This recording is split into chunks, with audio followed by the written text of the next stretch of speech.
For the last year, we just celebrated our 1-year anniversary of hosting these webinars in August.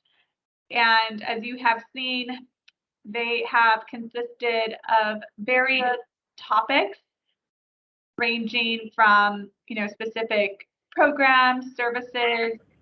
We've also provided a platform for not only agencies, but cities to share on best practices.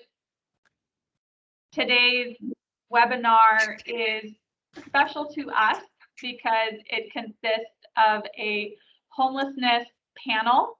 So we have a residential panel of 6 different members who will be joining us today and providing us with information. But before we jump there, I just really wanted to speak to purpose of why we get together each month for these webinars.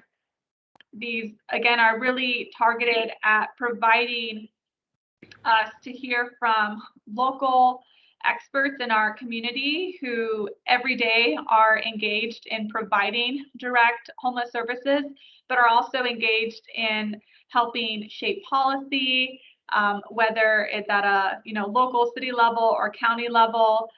We've even seen some great strides pushing advocacy at higher state and federal levels. So to that extent, we have great talent, great voices in our community who are helping us advance our work in ending homelessness. As a reminder, these webinars are recorded, so you are on camera.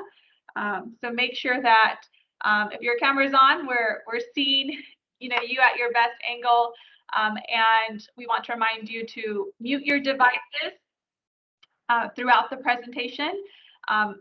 Because today is a little more unique, and as I mentioned earlier, we're going to have a homelessness panel. We may or may not get to a Q&A session at the end.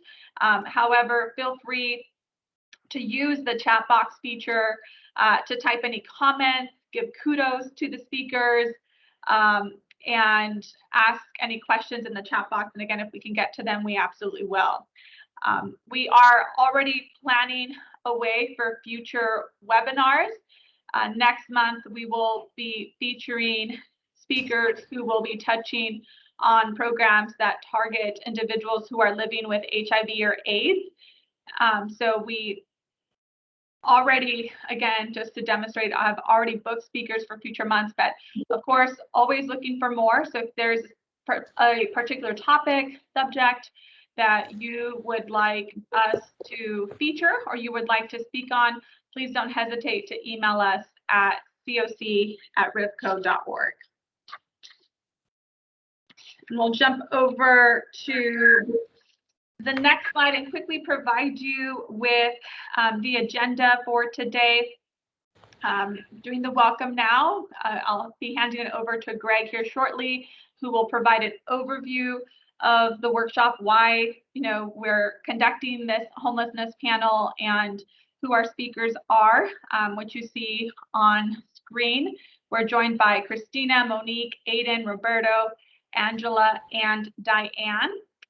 And then very appreciative of the last exercise on the agenda, which you see will be facilitated by Alexis Irkman, who is with our county's Riverside University Health System, Behavioral Health, and has planned an activity so that before we leave today, we have a time of reflection, recognizing that a lot of the subject matter today is personal and may trigger some emotional and behavioral responses. So thankful for everyone that's participating today, but of course, everyone that's listed on the agenda, our speakers who made today possible.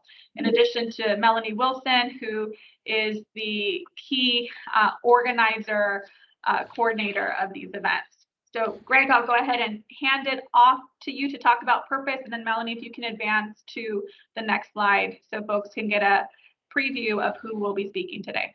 All right, good morning, everybody. Thank you, Tanya. As Tanya said, I'm the chair of the Continuum of Care And just to reiterate Tanya's excitement, about a year passed with these webinars. They've been really beneficial. So we really tried through the continuum of care to provide some real lived experiences as well as best practices. And so I'm very excited about today's panel with the panelists that you see on the screen here and their lived experiences. This really is a timely webinar to have right now as the continuum of care and the Board of Governance are finalizing our strategic plan and action plan that we are anticipating unveiling in November, barring any other major speed bumps. But part of that in the development of our gaps analysis and performance assessment and our action planning has really tried to envelop the lived experience of individuals. And, you know, we can, as staff people and people that do this as a living in homeless services, don't always have the perspective that someone that's been on the street or that's been in shelters or has been in the justice system and experienced homelessness. So we really are pleased to have these individuals on today and look forward to their lived experiences and how they've been able to overcome the adversity that they've had. So. And I think we want to make sure we do a quick roll call of the panelists. So Christina, are you on?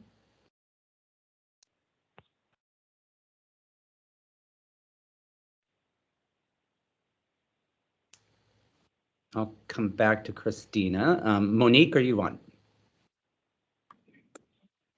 Good morning, Greg. I'm here. Thank you, Monique. Aiden. Good morning. Yes, I'm here. Good morning, Aiden. Roberto.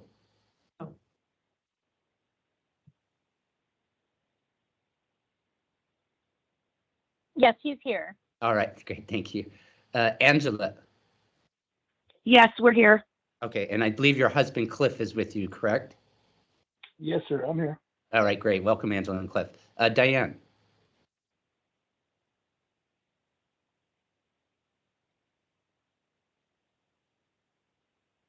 Just double checking for Christina and Diane. I know Diane.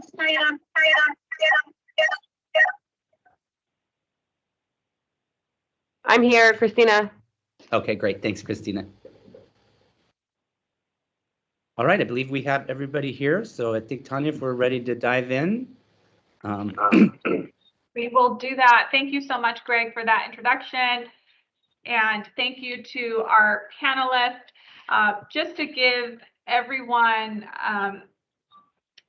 a heads up, we're going to be asking the panelists questions and targeting 2 panelists at a time. And then, of course, if we have more time, we can look to the chat box to see if other folks have questions that they would like to ask. But let me start off with Christina and Aiden. Let's start with Christina first. Based on your experience, what would you say was the most critical factor or the one thing that really helped you resolve your homelessness? And again, this question is first for Christina. We are currently still in the program at the CVRM. Definitely for us, it was finding the firm foundation in Jesus Christ, so a spiritual thing. And also the support that we're receiving here. We're receiving substance abuse counseling, like I said, the spiritual foundation, which I know that for me and my husband, we're both here with our 5 children. We just had a newborn. We also have a 1.5-year-old, and then we have a daughter that's 16 that she's pregnant. So all that being said, we have a busy schedule, and the support here has really helped us in all areas. So, you know, with the kids, with you know, getting us started with our programming, but it's leading us in the right directions. So the support, and then just, you know, being spiritual, so it's God-based. I think that has been the major role in all of this. Is I've been a drug addict since I was 14, so the substance abuse was an issue for me. I've been to rehabs before. I've been to other places before, prison before, but this was actually the first time that I've actually found the clarity and the support to kind of go above and beyond my addiction and find Jesus Christ as my personal savior. So it's really helped me to get the hope for the future. Thank you, Christina. so nice to know that at the Coachella Valley Rescue Mission, they've provided you with a program that really supports your faith and has allowed you to use your faith in your recovery. You talked about, having faced addiction for quite a few period. And so we just want to congratulate you on your progress. And then also your newborn, right, that you have with you now.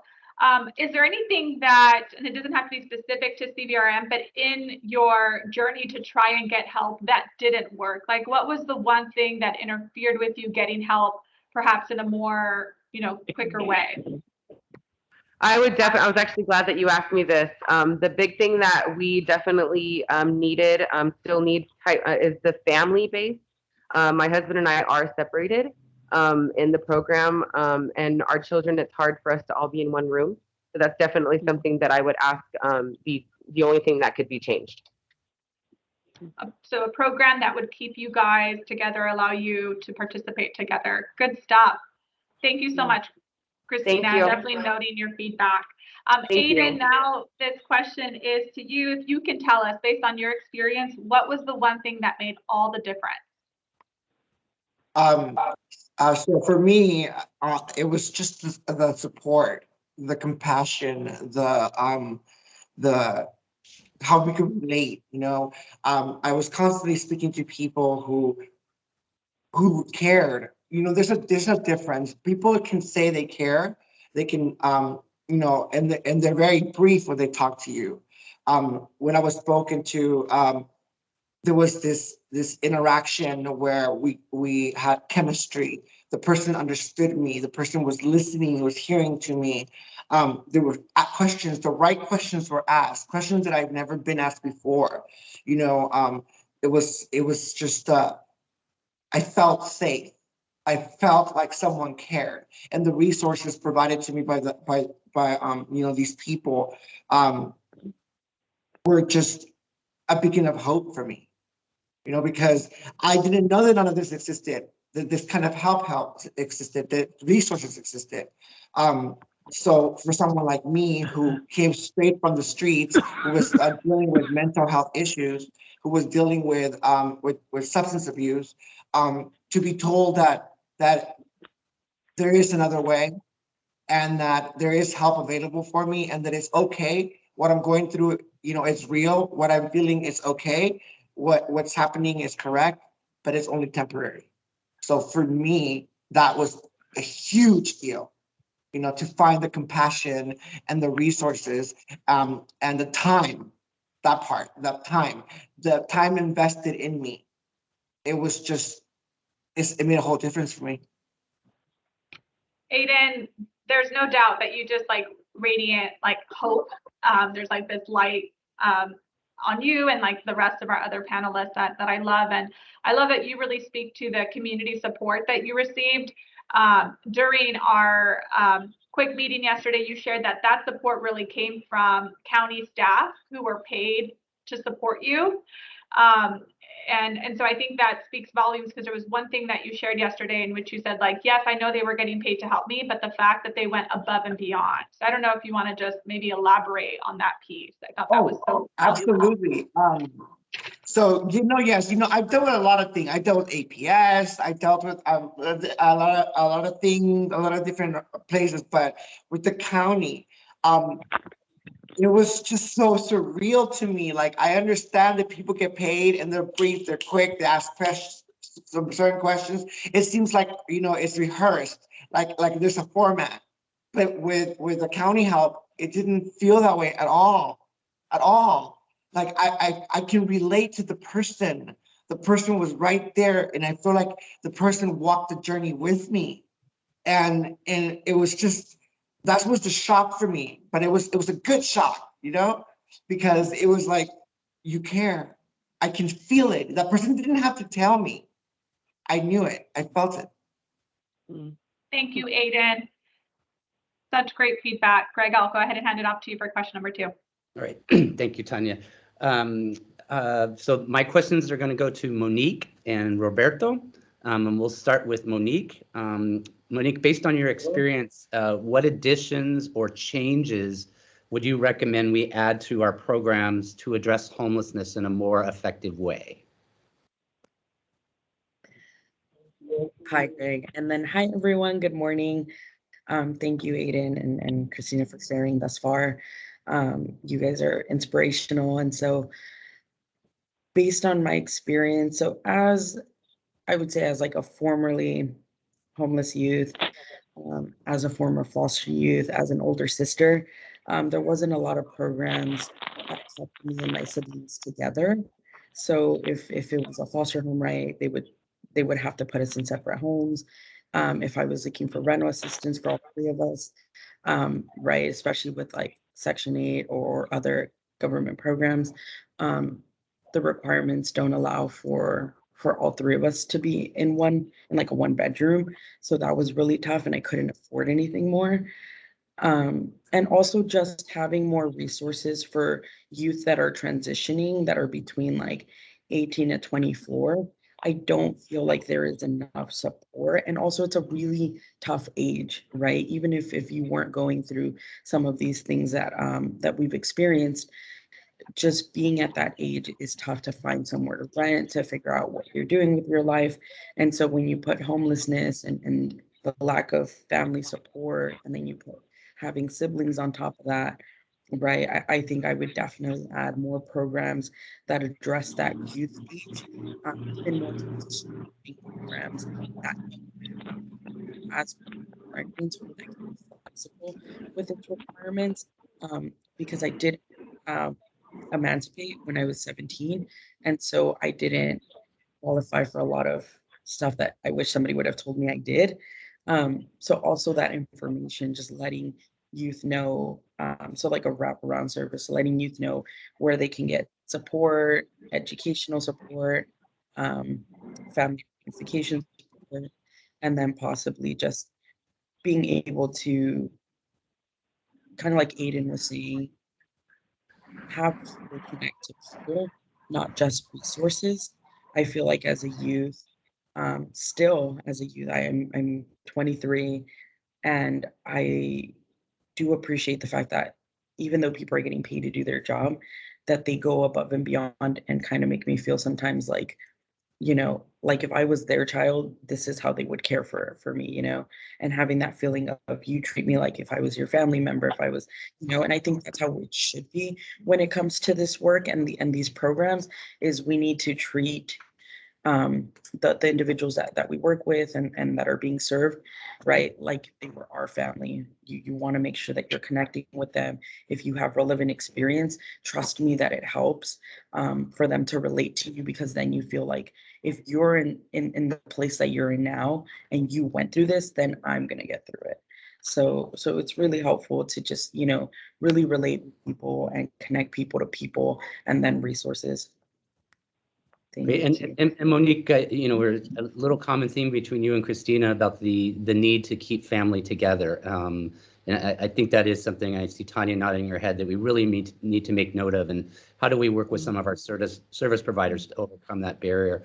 But Monique, I want to expand a little bit on what you talked about, and Aiden referenced it too, about that personal connection, especially for youth. And, the ability, I would assume, I'd love your feedback. And we are so blessed as a continuum of care in the county to have you on board as our youth coordinator for the COC. So your experience is invaluable to us, especially for those of us who are much older. Actually, could technically be your grandfather right now. But on the personal side, is it a matter of more, say, and I'm going to use the word intense case management, but I really frame that more in like an intense relationship, like Aiden talked about, that real personal touch. Do you see that value, and maybe a suggestion how we enhance that?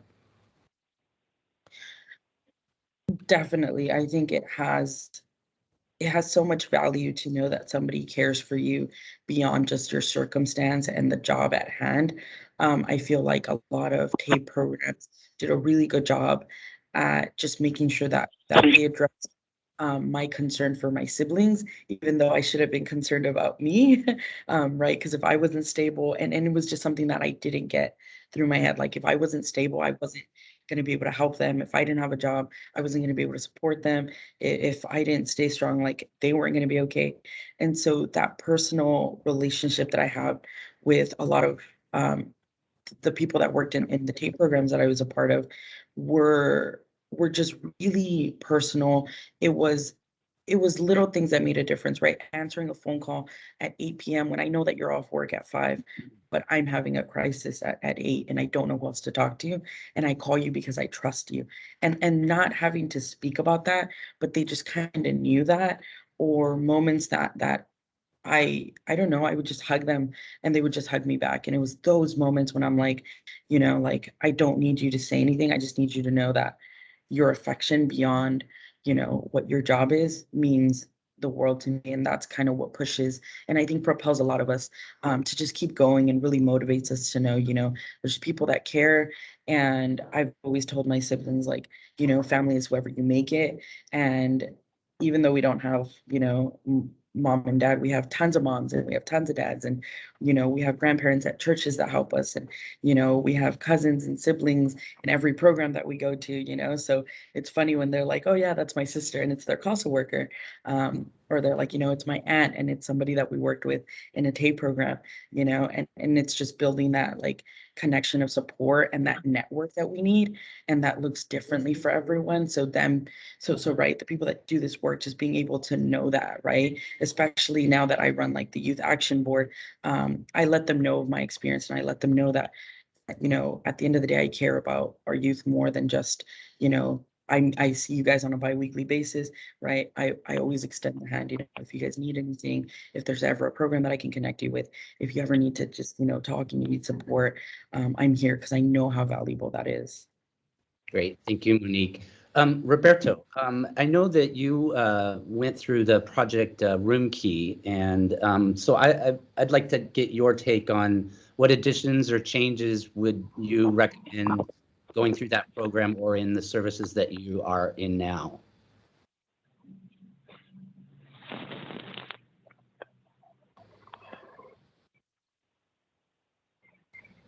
Roberto?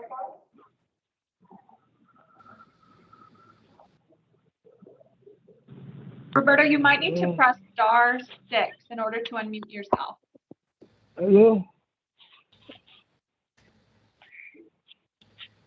Do you want him to repeat the question, Roberto? Hello?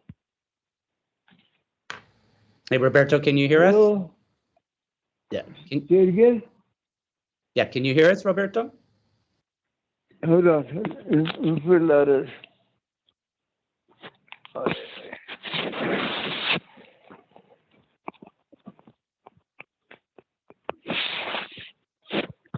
Okay, hello? Hi, Roberto, can you hear us? No, I can't hear you. Hold on. Oh, damn it. You know what we can do, Roberto, is we can come back to you with the next question, because I know you just logged on. So hang tight. We'll ask the question to another panelist, and then I'll come back to you on question number 3. Great, Okay? thanks, Tanya. So Angela and Cliff, if based on your experience and again as a family, what additions or changes would you recommend for our programs to address homelessness in a more effective way? We were homeless ourselves for 2 years, and one of the big main obstacles that we found was no address. It's really hard to navigate, into permanent housing if your ID expires and you have no address to have your new ID sent to, or your, documents from your county social, services workers, caseworkers, things like that. Addresses are very, very important, and a lot of our street level friends just do not have access to that. The other major thing would be life skills. My husband and I, when we were homeless, we had made some bad decisions. Fortunately, we met Jesus Christ, and he turned our heart around and, kind of came in and fixed us. But what we see typically is, families being housed and then homeless again, within a 6-month, time period. Life skills classes are so very important, to get in and break those cycles, teach a better way to live, finances, without the proper life skills, these people are just going to continue, in the same cycles over and over again. And so I just think that's really important. And Angela, so did you go through a shelter system, or how did you? And the reason I bring that up is, some of our shelters do the life skills training, but I would be interested if you didn't go through that process, what would be like some suggestions on how we could provide those life skills to those that choose not to utilize the shelter system and say go through a Project Room Key program or another program like through behavioral health or something? Well, my husband and I, when we were homeless, we were one of the families that we didn't qualify for any of the resources. We didn't qualify for, the resources. We worked, we made too much money, but all of our funds went to pay the motel costs. The motel costs are very exuberant. They're extremely high, $2,500 a month, sometimes $3,000 a month to live in a motel. When you're stuck living in these motels with your families, it's like near impossible, to save to get out of the motel. So we're not your typical case. We never applied for services because we just didn't qualify for them. We surrendered and gave our addiction and our hearts to Jesus Christ, and he came in and he housed us. He sent a man to us, who allowed us to move into his home, and he split our rent and split our deposits. Jesus really is the one who lifted us up out of the pit and housed us. So our situation's a little bit different. We didn't go into shelters. We didn't have any of the services. We just didn't qualify for those. So that's why we started our ministry. We learned, the gaps that needed to be filled. And so that's where, that's what we do now. We come in and try to fill those gaps. Bless you for that. And again, as Tanya mentioned, after Christina, it's nice to see that you're able to grasp onto that faith that's helped you through that. I think also your story really highlights that the broad diversity of homelessness, that you can still be making money and be employed and have a difficult time, if not impossibility, of finding a permanent home. So thank you for that question. So Tanya, I will turn it over to you for question 3. Thank you.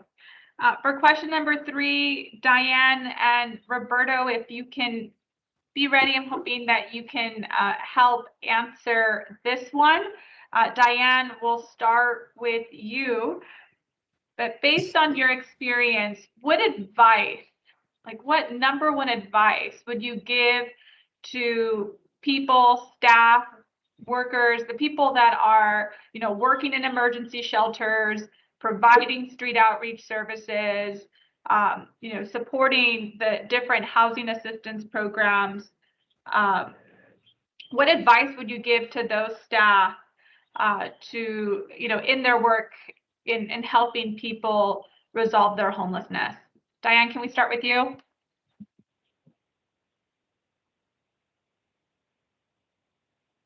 And Diane, you might need to press *6 to unmute yourself if you're on the line. Oh, perfect. Hello? Yeah, we can hear you. Thanks, Diane. Okay, hi. Actually, that is a good question. For myself, I think it would be a lot of having understanding, compassion. I really liked what they were touching on about if you do have money, you don't get qualified sometimes. So I think a lot of it has to do with it's an individual basis, that instead of putting everybody in one category, that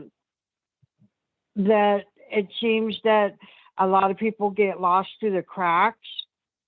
And usually what winds up happening is they get frustrated or want to give up, suicide, more drug use, prostitution, just the psyche of feeling that nobody cares about them would be it's very like sad.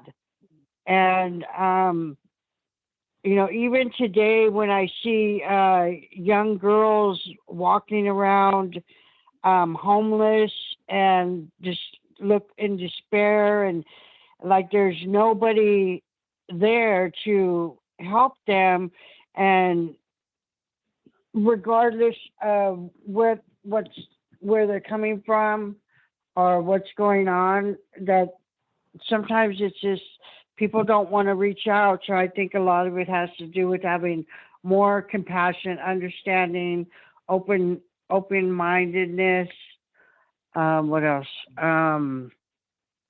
And feeling that, they're, regardless of their circumstances, that they're still a human being and they still have feelings. And I think what happens a lot is that people get just, they don't want to try no more because they feel like nobody cares about them.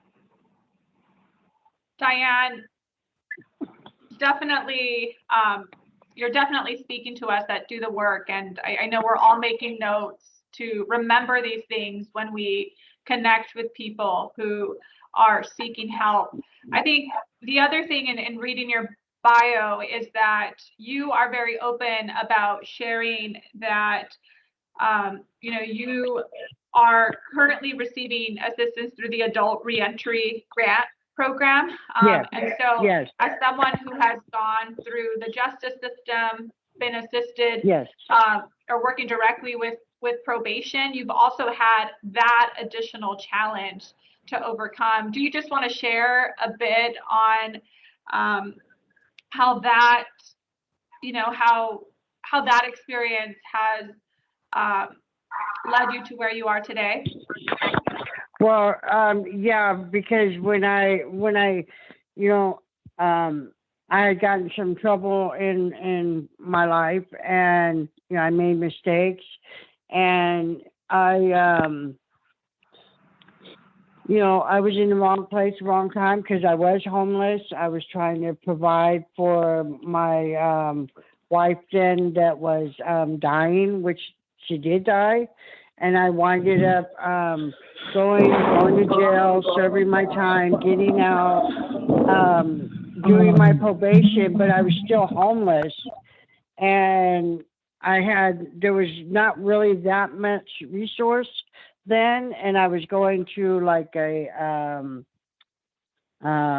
was mental health, like just, you go in and you can take a shower and you can, have a place to rest for a while, and they would, do lunch, and then I would, like go to the Salvation Army and do lunch, but I was still homeless. So eventually what I did is that, I went, honestly, it's like I had nowhere else to go, and it's like I do believe in God, so it's like I just made a choice to go into treatment. I did treatment, and then I winded up where I'm at now, and it's like I just recently, am getting my life back together. Through the program I'm in, I went and got all my felonies expunged, and they've been approved. I've been clean almost 15 months, and I'm looking, I'm back in school, and it's like I had to make a choice because I'm older. I had to make a choice into being willing to get some help and humble myself and say, yes, I do need help. And so now, I'm looking forward to the future, and I know that that's why I participate, because I do feel like I do have a voice now, and I don't want to live like that anymore. And I have choices today, even though there might be, I know it's come a long ways of especially mental health, but there's still always room for improvement. I love that, Diane. You're definitely leaving us with the reminder that, right, we all have choices to make, Right. but it definitely helps when those resources, those people are there to support you when you're ready to take that step. And again, I think it's so valuable that you're able to shine a light on, people who are formerly justice involved. And by the little that you just shared, right, I think a lot of us can relate in being in situations where, you were caring for your partner and at a point of desperation and just happened to be at the wrong place at the wrong time. But we're certainly very proud of where you are today. Thank you for sharing. Thank you. Thank you. I appreciate that. Roberto, we're going to give this another shot. I see that you unmuted yourself. Thank you for pressing *6. So same question to you, friend. Based on your experience, what advice would you give to us on how we can provide better housing assistance?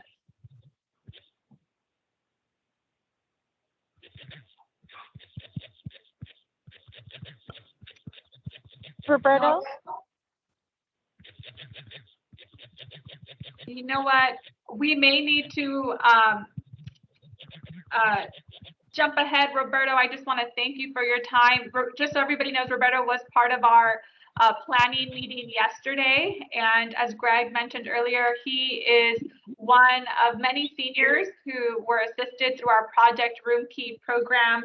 And today is in permanent housing, an affordable housing project in the Coachella Valley, where he is receiving ongoing rental assistance, but also ongoing case management support. So congratulations to you, Roberto. Thank you for representing for seniors in Riverside County and sharing information about us. Just so everyone knows, we do have a bio that was included with the flyer where you can read his story and learn more about where he is today. But we absolutely appreciate you, Robert, joining in with us today. So we'll go ahead and jump ahead.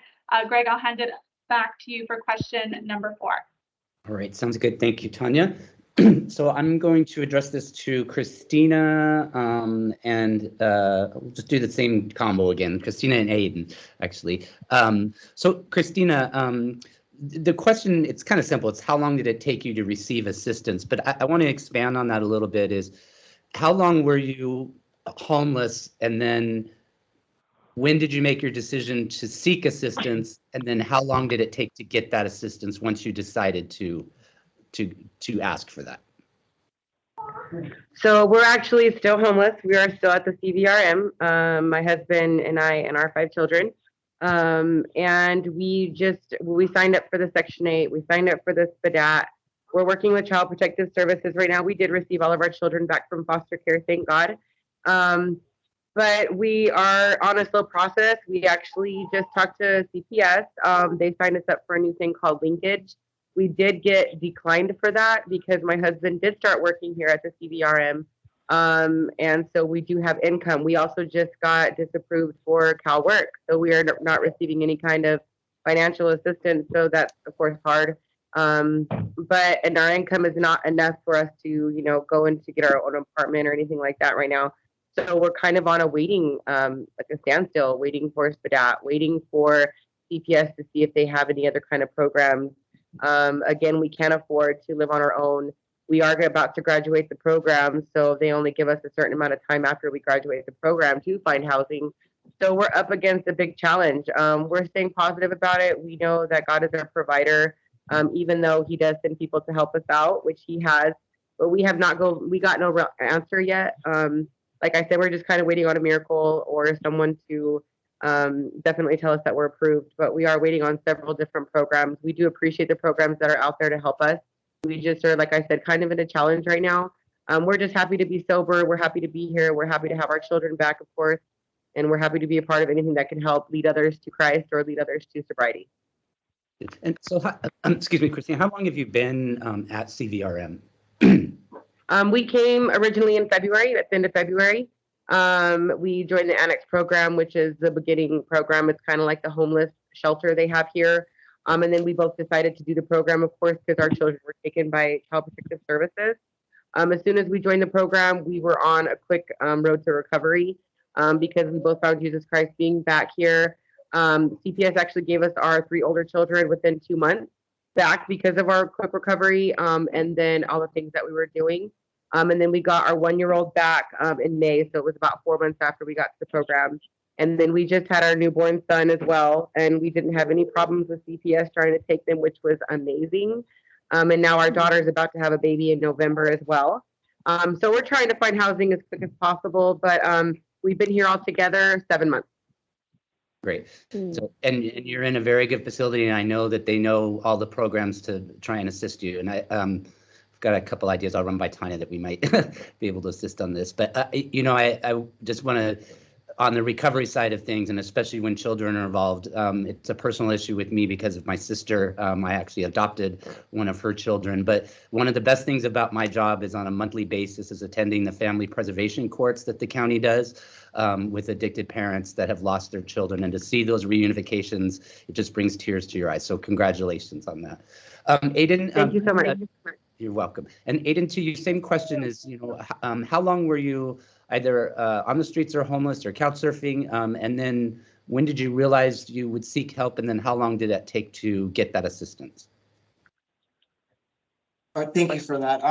Yes, entirely, I was homeless 5 years, but I didn't get the hope and the help suggested to me until I was, what was it, 2 years in, 2 years homeless already.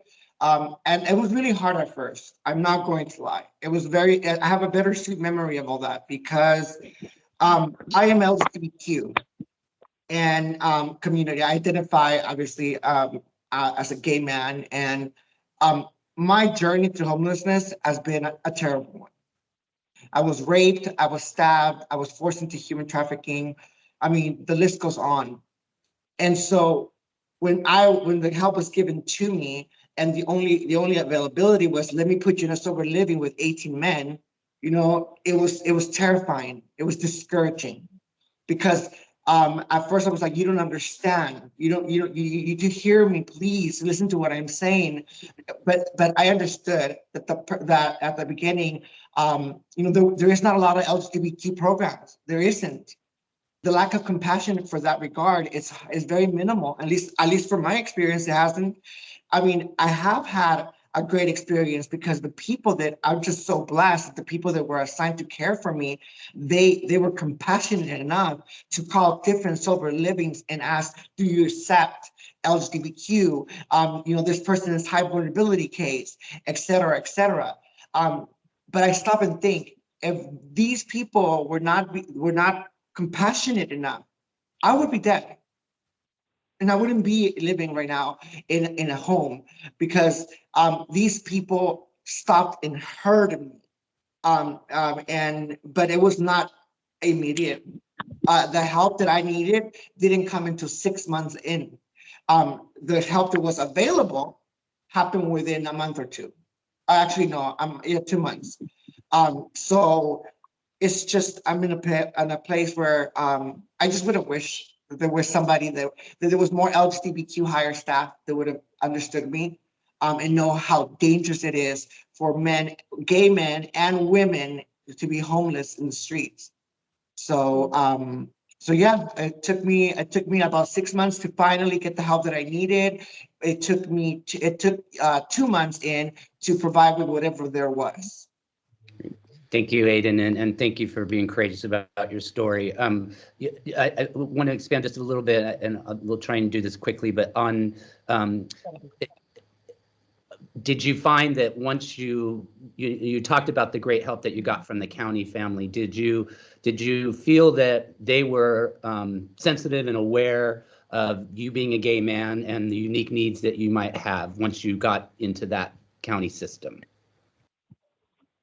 No, not at the beginning. No, because I would get a lot of, and this is me being honest, they would dismiss it. Like they would speak to me as if I didn't even say that I was gay. And it was very discouraging. It literally broke me. And so, then I went to other county resources where I was giving wellness partners, and literally in a period of a year, I had 5 different wellness partners because they kept dropping and dropping and dropping and dropping. Until finally I found assigned someone from the county who wanted to. This is the thing though. This person wanted to, because when this person came to me, this worker, I was already tapped out. I was already done. I said to myself, I'm not going to give an F about this program because nobody's listening to me. But this person went to me and asked me the questions. Like, it felt like like a friendship interview, kind of. And the person started asking me these questions, and the person, even though it doesn't identify LGBTQ, this person did their homework. They researched. They found out that they were like invested. That's the word. They were so invested in me, and that was a pivotal important moment in my recovery with my mental health, my substance abuse, and my homelessness, because this person took the initiative to want to understand me. Thank you for being honest, Aiden. Appreciate that.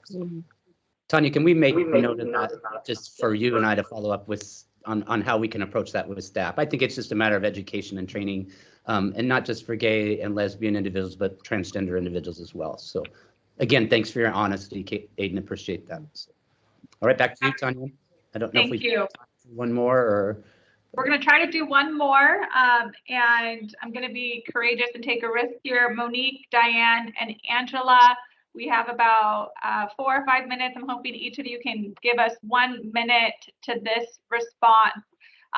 The last question here is, any last word of advice that you would give to our homeless service providers and administrators before we close? So Monique, 1 minute, we'll start with you. Hi, so thank you everybody for sharing.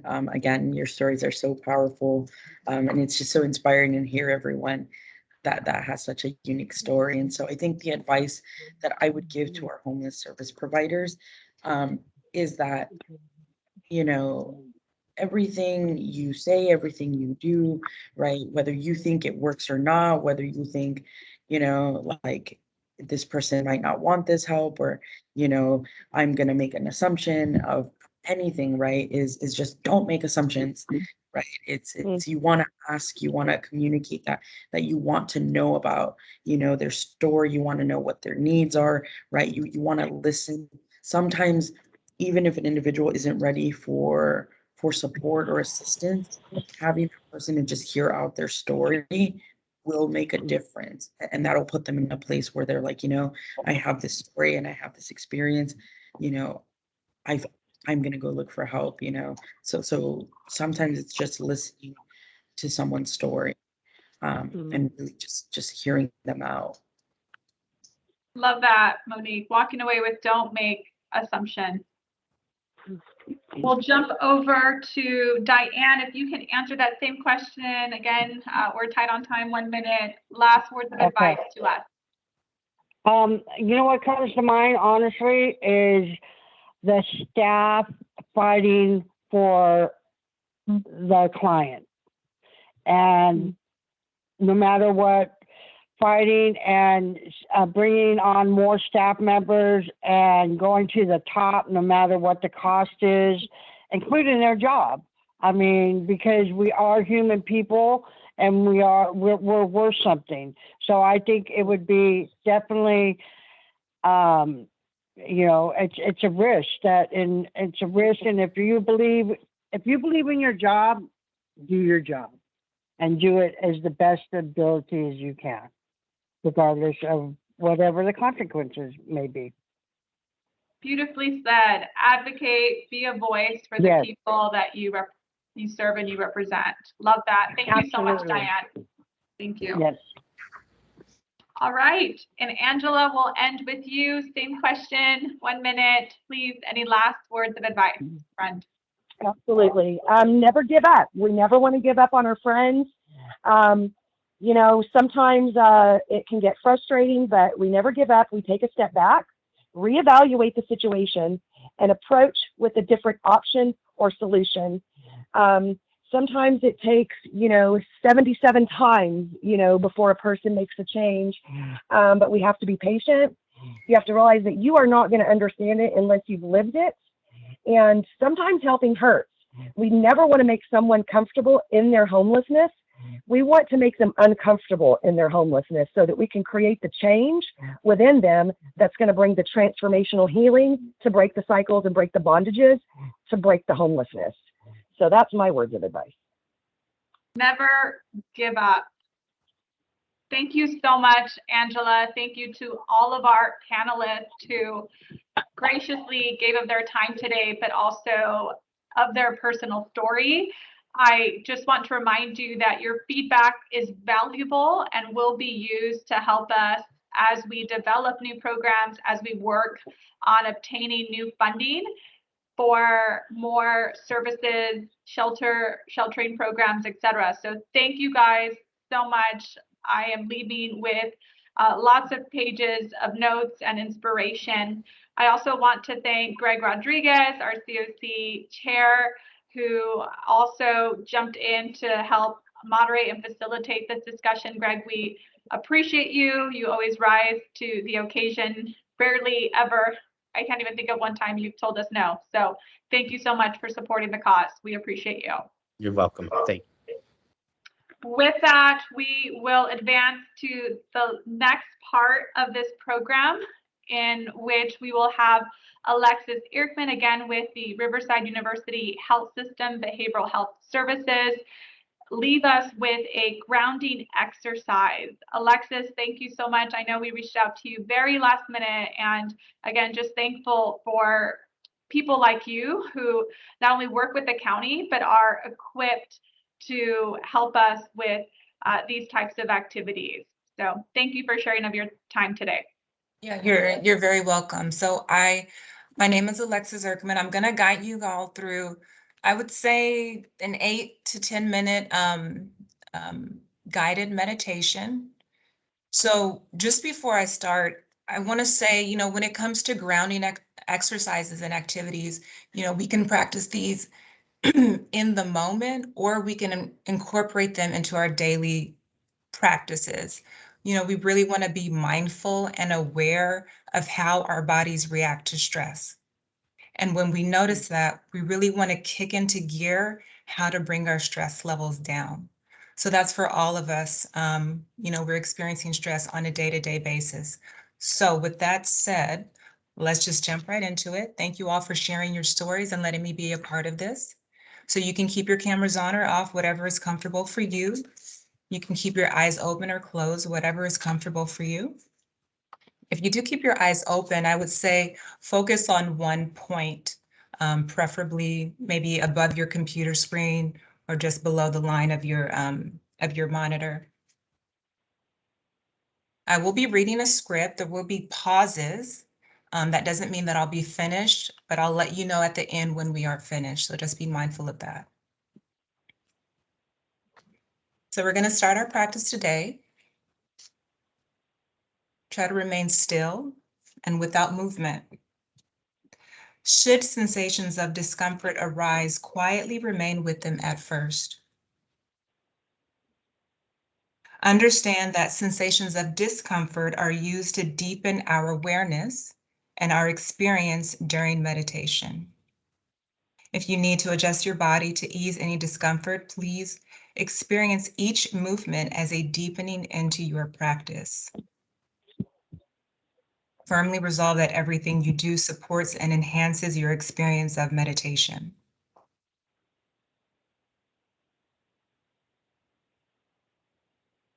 Now listen to the following resolve, which you may wish to carry into your practice. I am awake, aware, present to every sensation, emotion, thought, and image that arises in my body and mind. When something distracting arises, I acknowledge it and set it aside so that I may return to it after this practice of meditation is complete. I am awake, aware, and present to every situation, sensation, emotion, thought, and image that arises in my body and mind. When something distracting arises, I acknowledge it and set it aside so I may return to it after this practice of meditation is complete. Take a moment to feel and affirm this resolve as your own.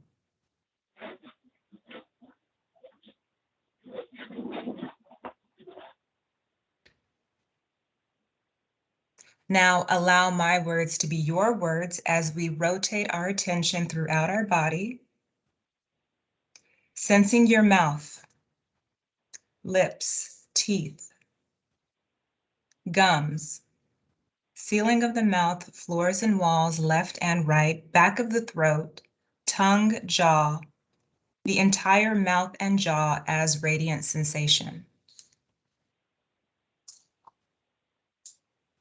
Give up being involved with thinking, welcoming sensation just as it is.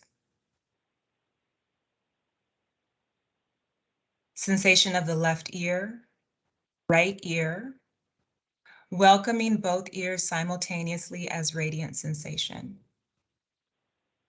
Left nostril, right nostril, the flow of air and sensation inside both nostrils. Left eye, eyebrow, temple, cheekbone, the entire left eye as radiant sensation. Right eye, eyebrow, temple, cheekbone, the entire right eye as radiant sensation. Without analyzing, sensing your way, mouth, ears, nose, eyes, forehead, scalp, back of the head, note, inside the throat. Left shoulder, left upper arm, elbow, forearm, wrist, left hand and fingers, the entire left arm as radiant sensation. Right shoulder, right upper arm, elbow, forearm, wrist, right hand and fingers, the entire right arm as radiant sensation.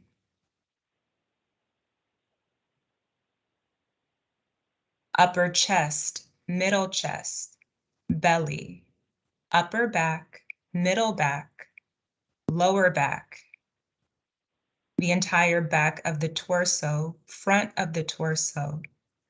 Let go of thinking, the entire torso inside and outside as radiant sensation. Pelvis, sacrum, left hip, left thigh, knee, lower leg, ankle, left foot and toes, the entire left leg as radiant sensation.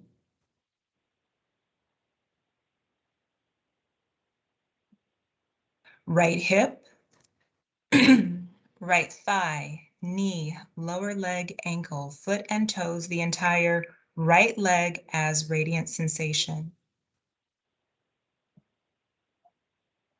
And now sense the entire body, welcoming every experience that is now present in awareness, and feel yourself dissolving into being awareness in which all of these changing sensations are unfolding. Sense how everything arises within your awareness and reveals awareness as the spaciousness in which everything is unfolding.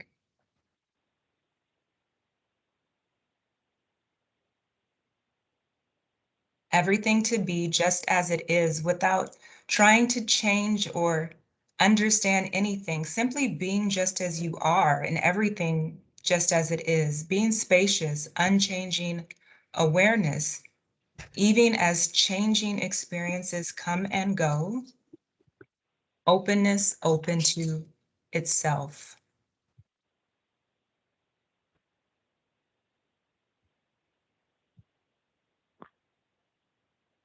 Now, imagine yourself going about your day while continuing to feel the vast openness of awareness in which all the activities of your life are unfolding.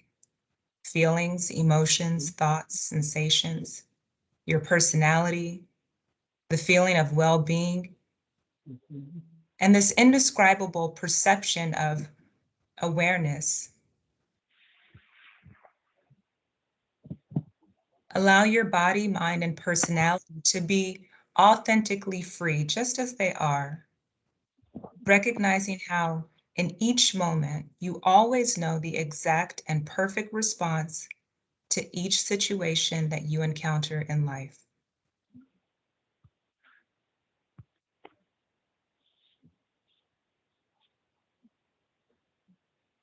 Now take your time as you transition into your waking life, alert, wakeful, grateful for taking this time for yourself. And when you are ready, slowly open your eyes and come fully back to your wide awake and alert state of being.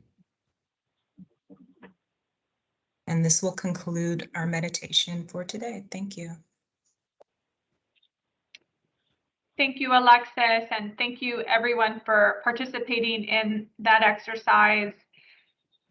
With it being 10:02, we're going to go ahead and dismiss for today. We want to remind you our next webinar is scheduled for October 14th at 10 a.m. and will feature programs supporting people who are living with HIV and AIDS. So we'll see you then, friends. Until then, make today a good one. We appreciate you. And to our panelists, we will be in touch with you after this call. I know we shared having a few gift cards, so we'll coordinate with you to make sure that each of you get a gift card for your participation today. Thank you, everyone. Blessings to all. Bye-bye. Thank you.